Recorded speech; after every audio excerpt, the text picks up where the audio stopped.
Between Mr. Sunil Kant Munjal, Chairman Hero Enterprise, with Mr. Vivek Wadhwa, Professor Carnegie Mellon School of Engineering, on imagining India at 2047.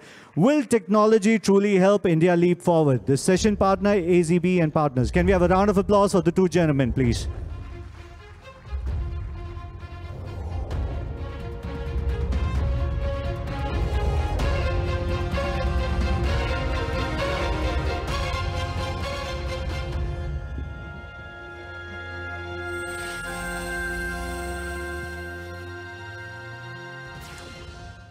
Good afternoon, and welcome to what I hope will be another interesting session at the Mind Summit. Vivek, thank you very much for making the trip to India and making yourself available to be here today. Vivek's introduction has already been made, but the one reason I was keen to have Vivek with us today is he's an individual who is a genuine original thinker. He has no fear in being open, frank, and also critical.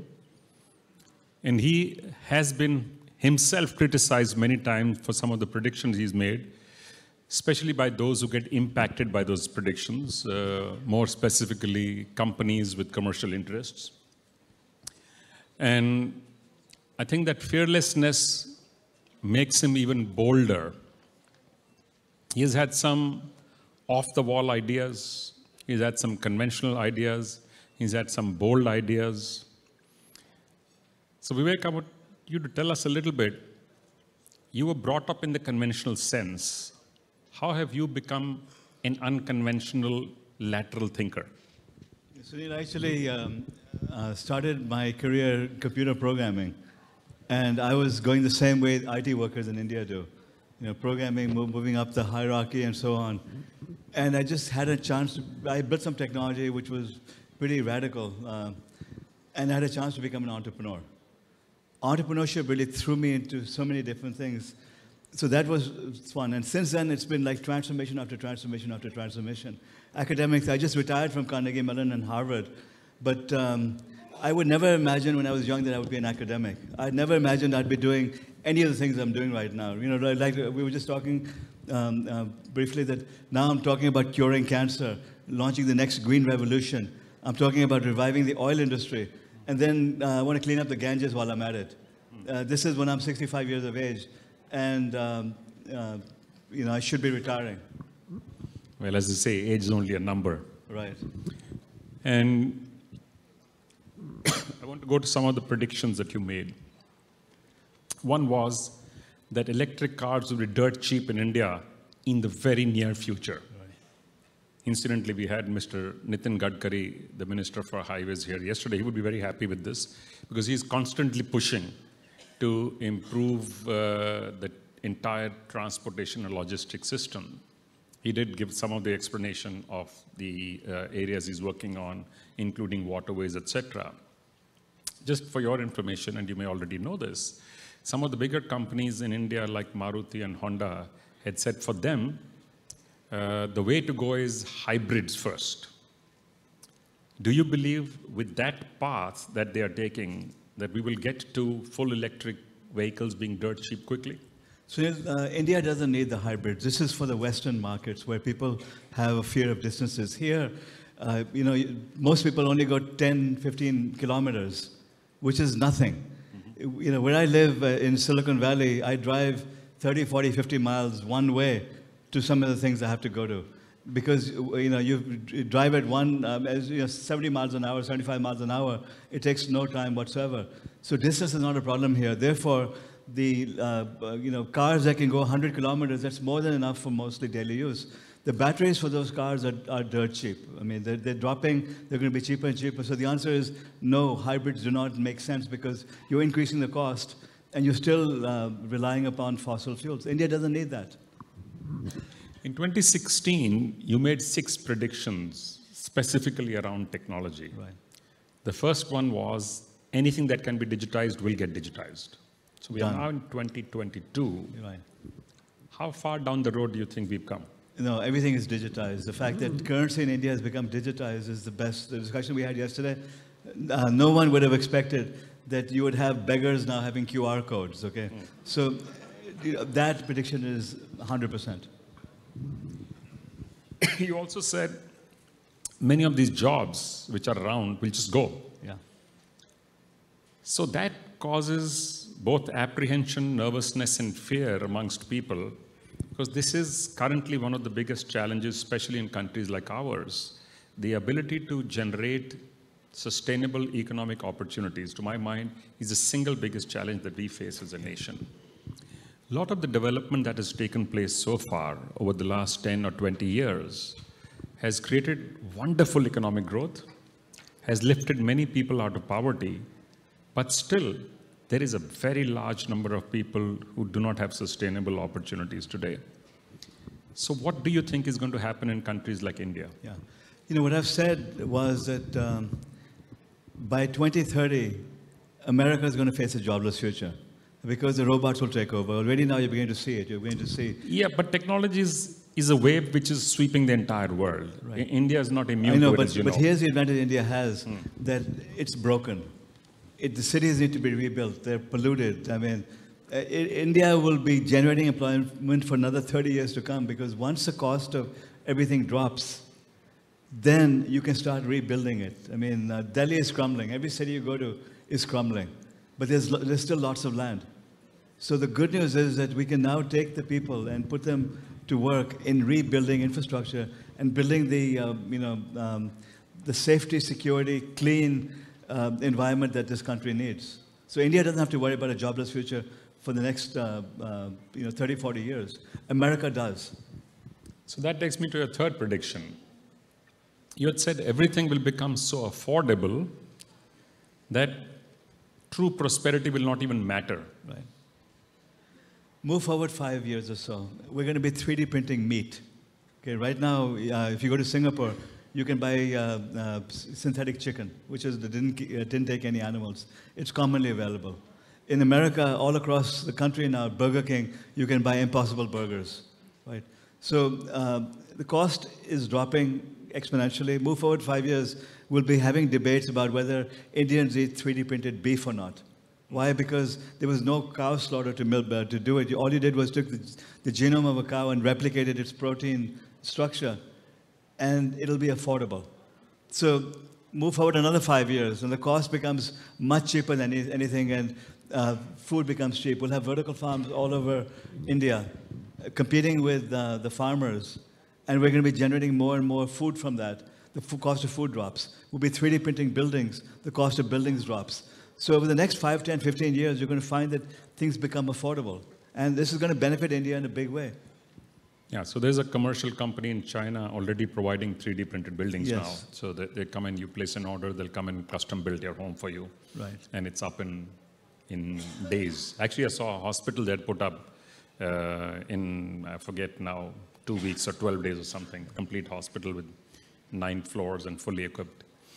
So you're right, some of that which looked like science fiction only till recently is becoming our reality. Right. It truly is the world. We are living the future in some sense, right. Or at least the future that 20 or 30 years ago was only seen in science fiction films. You also said your fate and destiny will be in your hands like never before. I do agree, but I'd like you to expand a little bit for the benefit of the audience.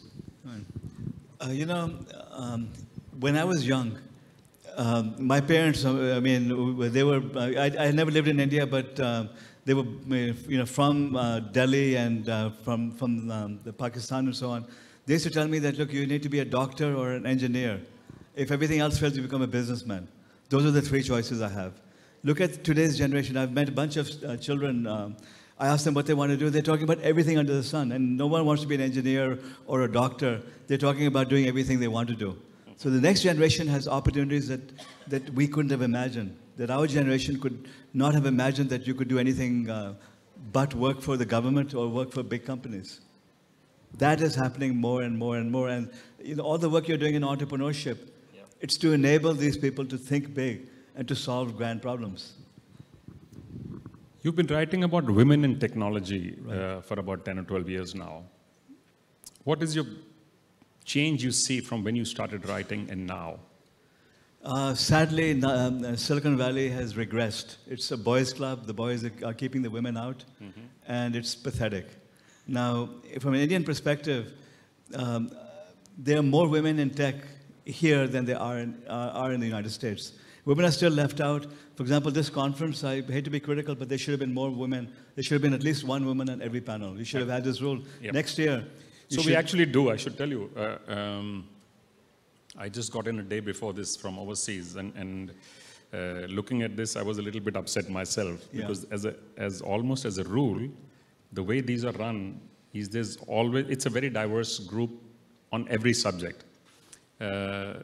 This time, for some reason, it's even the audience. I hardly see any women in the audience, which for me is not a good sign.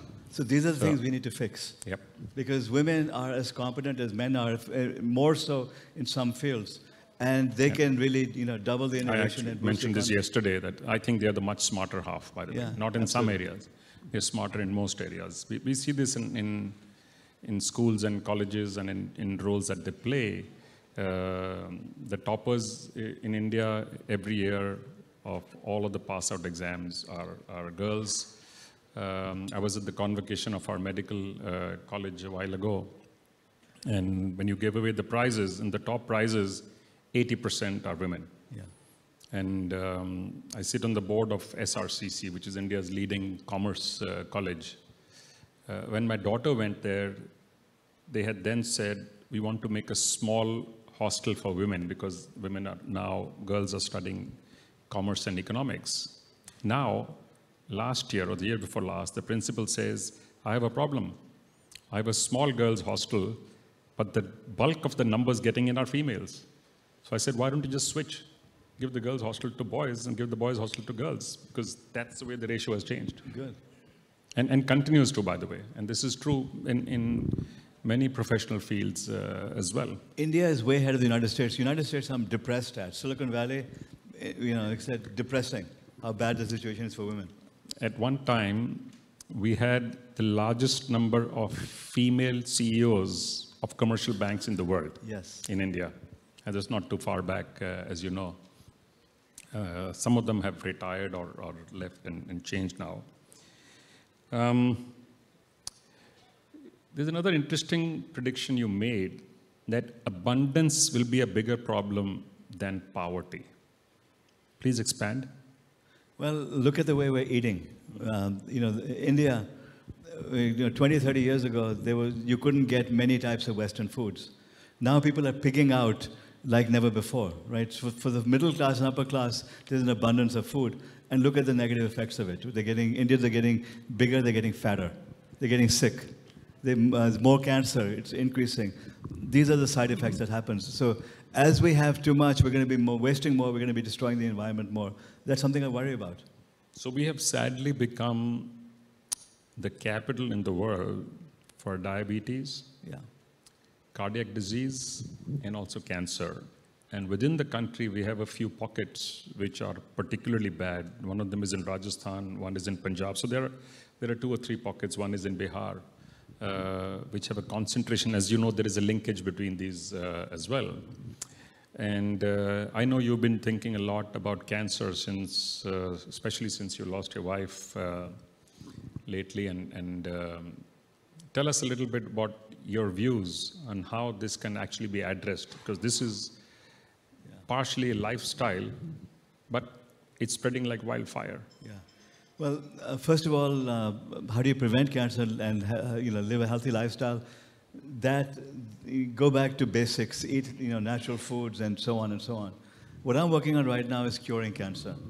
When I was trying to save my wife was everything to me. I mean, losing her for months on end, I locked myself in the house. I didn't step out of the house. My daughter-in-laws used to have to bring me food, and they used to force me to eat. That's how depressed I was. What kept me going was what Devinder said. She said, because I asked her if I can share her genetic data. She said, Vivek, if my suffering helps other people, it was worthwhile. And she basically said, after I'm gone, help others. So that's what motivated me now to figure out how to cure cancer. Because the things I teach, everything from AI to quantum computing, is all about exponential technologies. And I teach students, I teach business executives that they can change the world. So I said, look, let's now cure cancer. So what's cancer? Every cancer is unique. You know, like when COVID happened, it took 48 hours for both Moderna and BioNTech to develop the vaccine because they knew exactly what to target. For cancer, we don't know the targets. We need data. So I put together a grand plan with the help of people who tried to save my wife, a who's who of American medicine to cure cancer. And then the dilemma was, what do I do with this? America is a corrupt country. I mean, you know, India is known for its corruption. America, it's just called different things. It's called lobbying. It's monopolies in healthcare. The healthcare system of America, they spend more than any other country, and it's broken. It's sick. This is why I couldn't save my wife, because everything about it is corrupt. So I had to leave America. So I decided to come to India. So I asked for Modi with the Prime Minister, because in India, to do anything grand, you do have to go to the top. So I spent time with Modi, and I thought he wouldn't get it. He's a son of a tea seller. I mean, I was blown away with his intellect, and he was talking to me one-on-one. He was very excited about it, and he pledged to support me on it. So, and then, you know, Karkinos, which you've been involved with, which you've been helping, is now implementing that grand plan. And what I've told the Biden administration is that they're launching a cancer moonshot. I've gone on the record with the head of the cancer moonshot to tell her that your cancer moonshot is a joke compared to what India is going to be doing. That within 3 to 5 years, they're going to leapfrog you and make America's efforts look like they're stuck in the past. This is what India can achieve, not only in cancer, but in every other field. India has the ability to leapfrog the world. Yeah, and I'm putting my money where my mouth. This is why I've been here 4 times over the last 2 years, because I'm helping the Karkinos team now leap ahead of the world in curing cancer. So let's talk a little bit about India for a few minutes. It's well known that if you go back a few millennia, India did have leadership in scientific knowledge, in discovery, in things like navigation and things like surgery. There are many, many things in India was a leader. Clearly, over the last 300 odd years, we've slipped badly.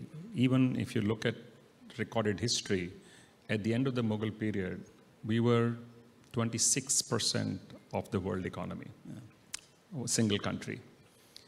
And by the time the British left in 1947, we had dropped to 1% or marginally below 1%. So clearly it was an economic subjugation, but it's now 75 years. So what do you think needs to happen for India to tap into its full potential? Because the potential truly is there. We know that. Our numbers are a challenge, but our numbers are also an asset. Indians have done exceedingly well world over. You look at any field, science, technology, accounting, medicine, across the board, CEOs of great, fantastic companies. So we are now keen to stand up and be counted.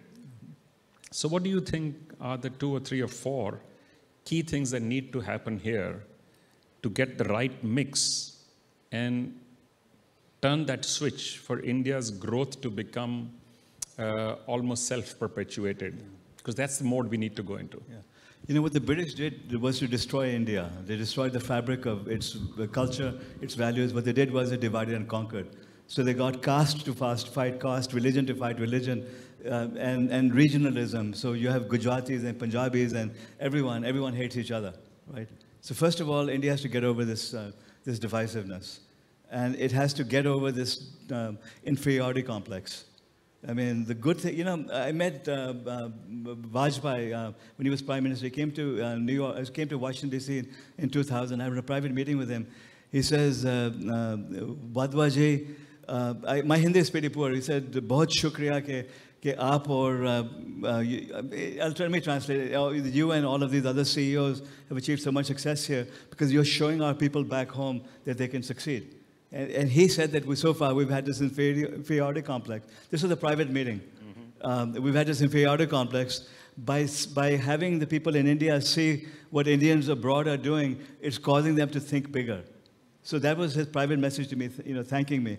That's what's happening right now, that Indians now dominate Silicon Valley. Look at all the top, every major company either has an Indian CEO, or if you look one level below, the person who's really running the company is an Indian. I mean, the latest Starbucks, who would have thought that Starbucks would have had an Indian CEO? All across the board, they're succeeding here. The good news is that you now have the next generation of Indians who are thinking bigger, who don't have that inferiority complex that their parents had. The generation that's been born in the last 20 or 30 years doesn't know what the divide and conquer British did to this country. So they're now rising. And this is why the efforts that you're doing to boost entrepreneurship, to teach them, to teach mentorship are so critical. That you're not, I mean, the vast majority of people I meet here, I call them babus, British babus, because they're still thinking like the British. You're an exception. There are few people like you who are exceptions here, who can think beyond that, and who can think about India taking its rightful role in the world. India needs to solve the grand challenges of humanity. Because I've written a lot about this, I've spoken a lot about it. We can, if I can cure cancer, this is, a 65-year-old tech guy talking about curing cancer. And you know the respect I'm getting from the cancer community, a who's who is working with me. When I put this grand plan together, I had a who's who of America. I put together a paper on which I was the lead author. Mm-hmm. That never happens. You have Harvard, Stanford, Mayo, Columbia, all second authors to me. This doesn't happen in academia. So I'm an outsider. If I can think so big, what about all the people here who have the future ahead of them? You also wrote in the MIT Tech Review that a Silicon Valley type cannot be replicated anywhere in the world. Right. Why would you think that? Do you think the intellectual capability does not exist in places like India? No, because the secret of Silicon Valley is its culture of information sharing, mentorship. I was very interested in the two things we talked about. One is that your university is focusing on applied technology, basically experiential learning. Okay, number one. Number two, that you're teaching people how to be mentors, right? These are the secrets of Silicon Valley. First of all, my friend Binay Panda over there from JNU, he goes around saying we need more basic research, more basic research. I say bullshit. I mean, we don't need more basic research. We need translational research. The $2-3 trillion worth of ideas already done, research which is already done. Let's commercialize it. That's translational research. So,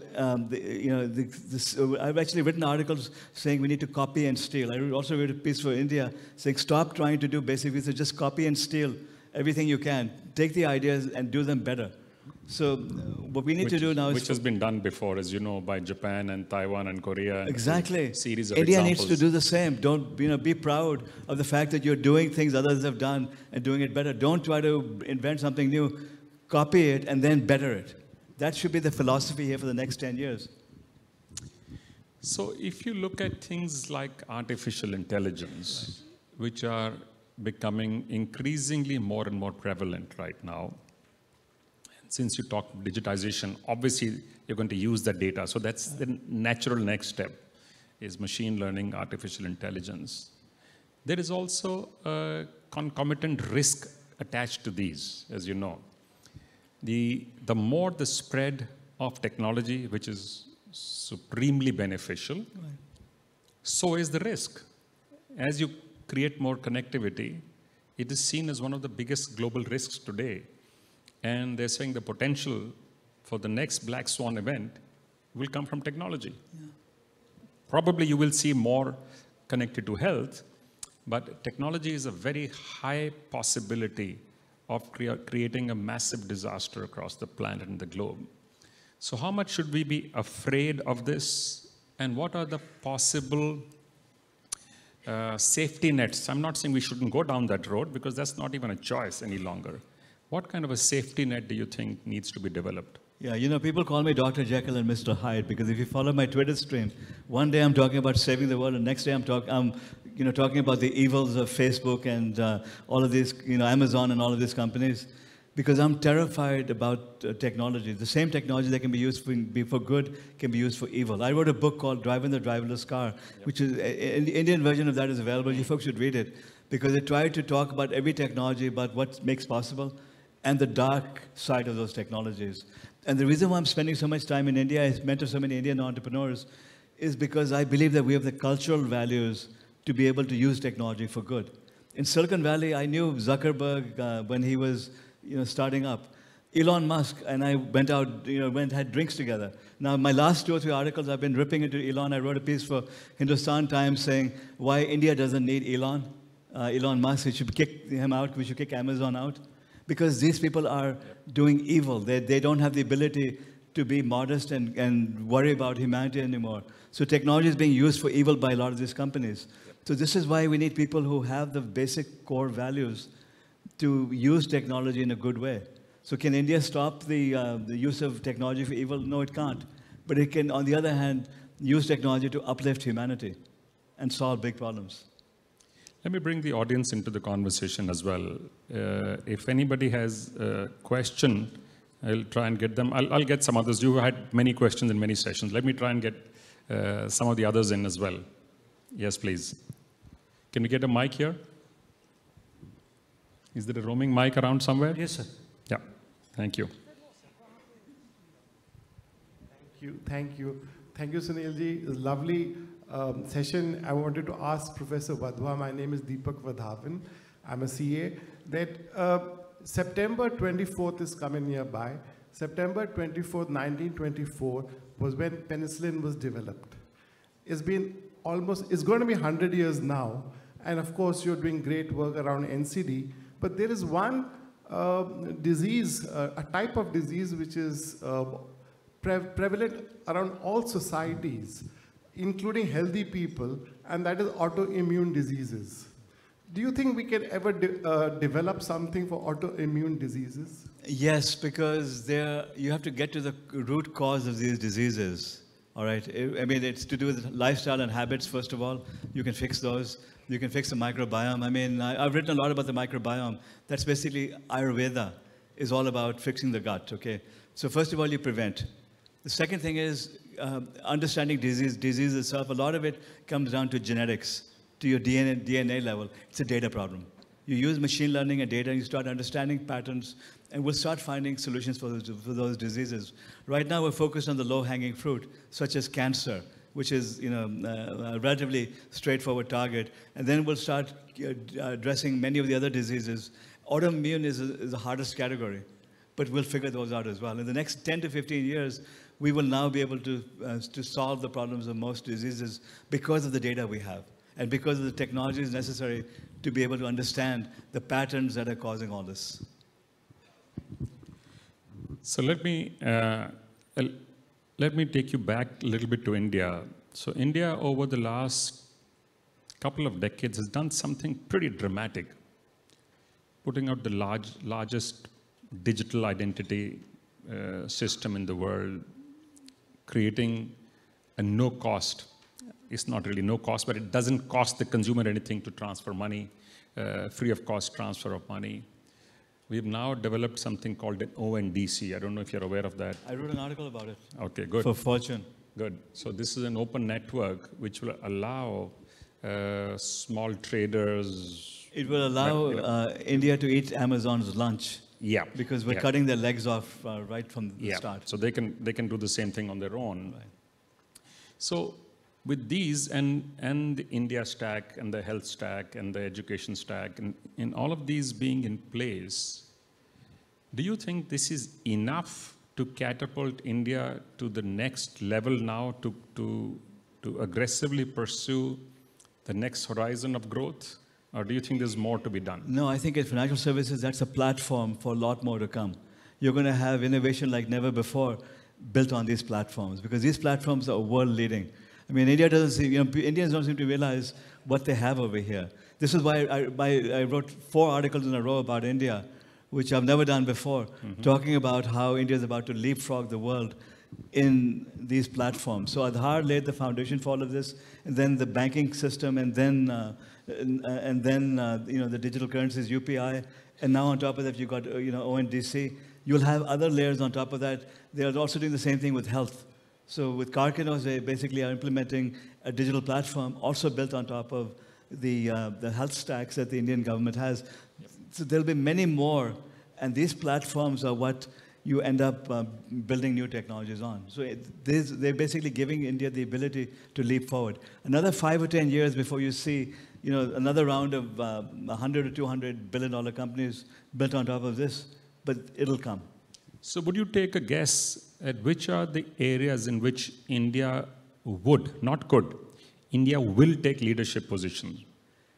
In every field of technology where you can do applied research, okay? Not in basic research. It's pathetic. The universities are broken, and there's no hope in trying to fix that. But applied research, this is why I'm saying the focus should all be on copying and stealing and using existing ideas to better things. Just like with the India stack, and India didn't invent anything over here. All it did was to take the technologies that have been proven elsewhere and put them in a very sensible platform and open it up to people. This is what India can excel at. Jugaad, that's what it's called over here. There's a question back there. Yeah. No, not that guy with the white hair. We don't want him. No. Thank you. So, Vivek, now that you trashed my idea, let me put you on the spot. I think 50 years from now, I will be proven prophetic and you will be proven wrong. And here is why. It's not a question of putting applied research over basic research. It is not a question of one versus other. It's a question of having both. We can debate how much of applied and how much of basic now versus when the per capita income goes to $20,000, $30,000, how much you put the basic research and the applied research. But a country of 1.3 billion people, fifth largest economy, just cannot afford, my friend, not to do basic research. And the reason is, I'll tell you an example which this audience will relate to. I'm going to request you to stick to only questions, please. Okay, just question. Yeah. So look at what happened in the services industry and where we are losing in the What's services your industry. question, Binay? The question is, please. you cannot lose not putting efforts in basic research. Thank you. All right. Okay, We so- disagree. I don't think that India can afford to do basic research right now. Right now, it has to be transitional research, build a much stronger base technology, rebuild the universities, and then you do some basic research. So That's my view. incidentally, the interesting thing that is happening, and I'm sure you've looked at what the new education policy says. It's a very interesting document. For the first time, it recognizes education being beyond academics. Adventure, sports, debating, culture being parts of education. And I think the transition in India's education system has already begun, by the way. So I wouldn't trash it so quickly. I was not happy with the earlier system, which all of us had a beef with, where every kid is trying to get 99% to get into a university, which frankly didn't make sense. And too much learning by rote was not stretching anybody's mind or brain. But I think we are at a cusp of a big change right now, because at this moment it was left open to implement.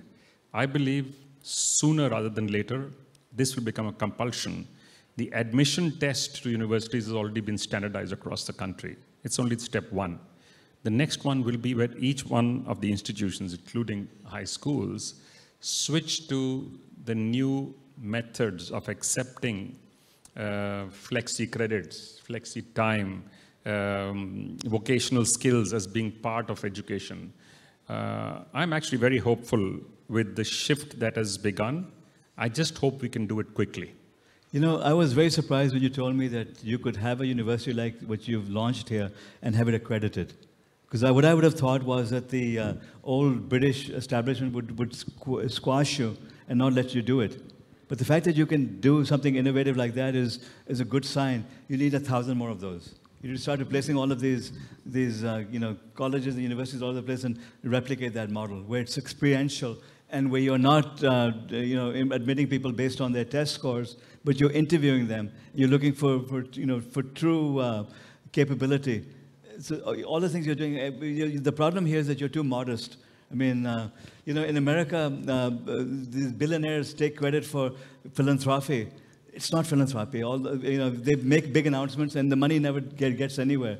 You're doing 10 times more than almost any other billionaire I've read about in America, and you don't even talk about it. All the investments you don't talk about. The mentorship programs, you don't talk about them. Your university, you don't talk about them. And I think that's a fault, Sunil. You need to now be hyping the heck out of your university. I mean, the fact that MIT is so impressed with what you're doing, why isn't this being written about? Why aren't all the other universities copying your model?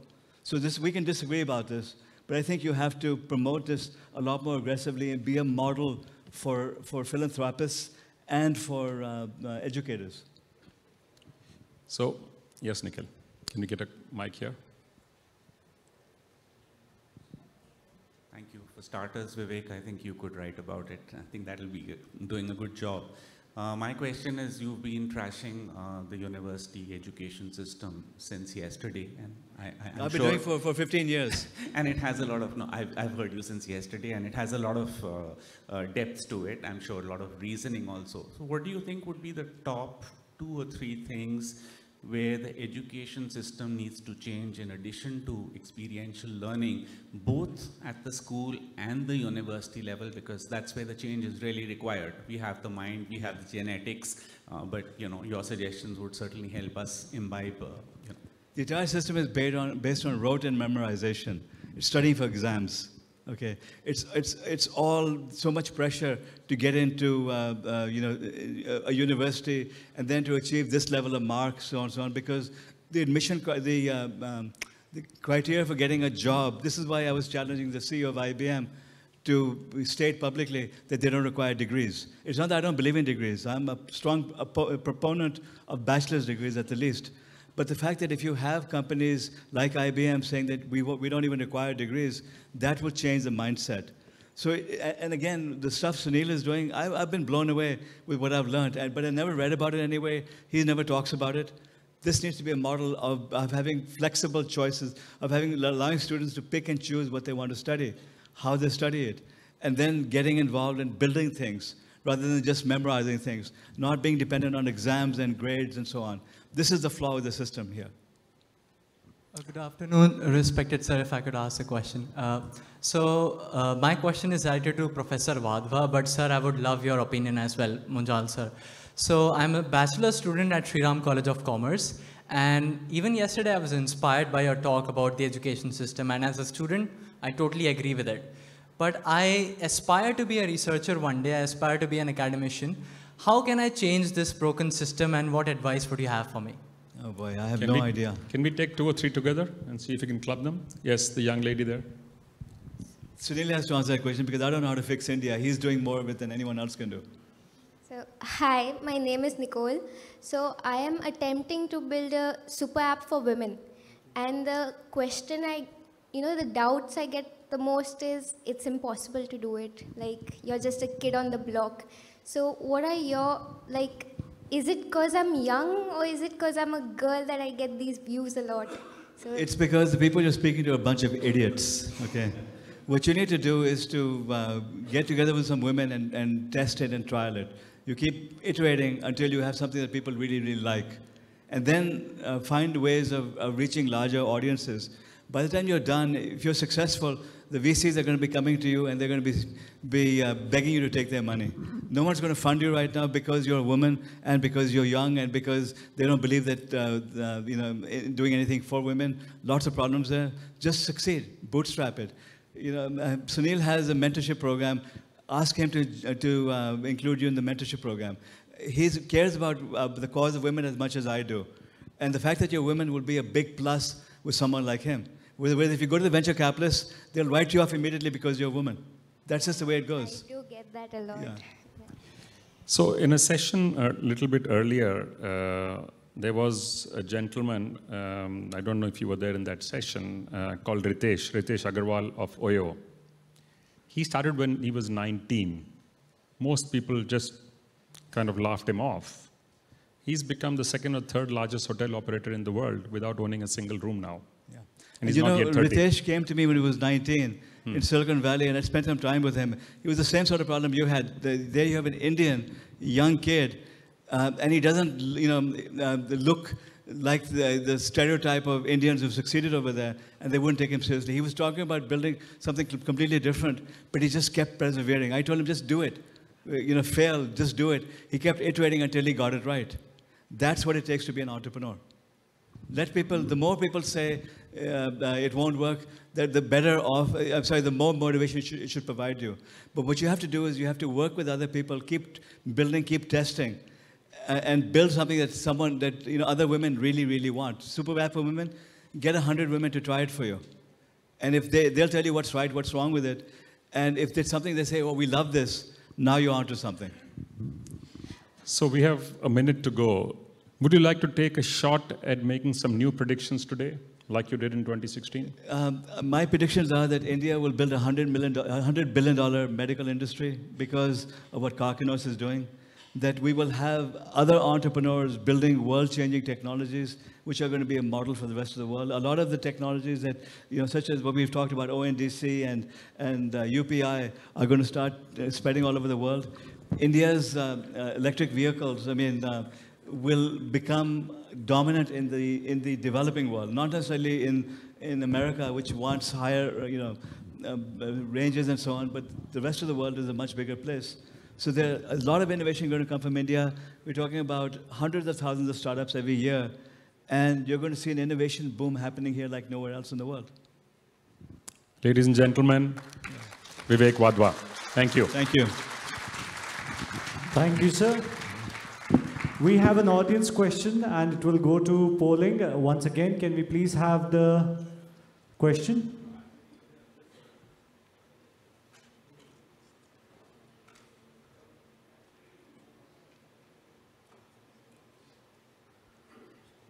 Okay, as you see, these are the instructions to use the voting pad. I think so.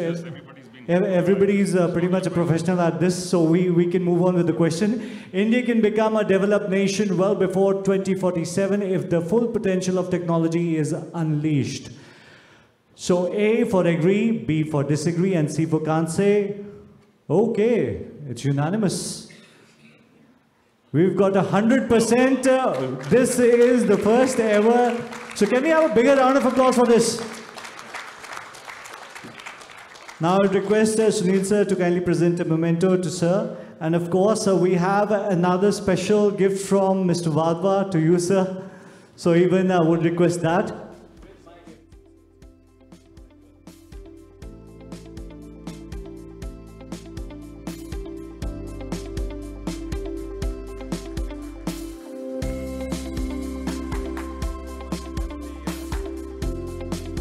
Flip the script a little bit by giving Sunil some gifts from Vivek Wadhwa.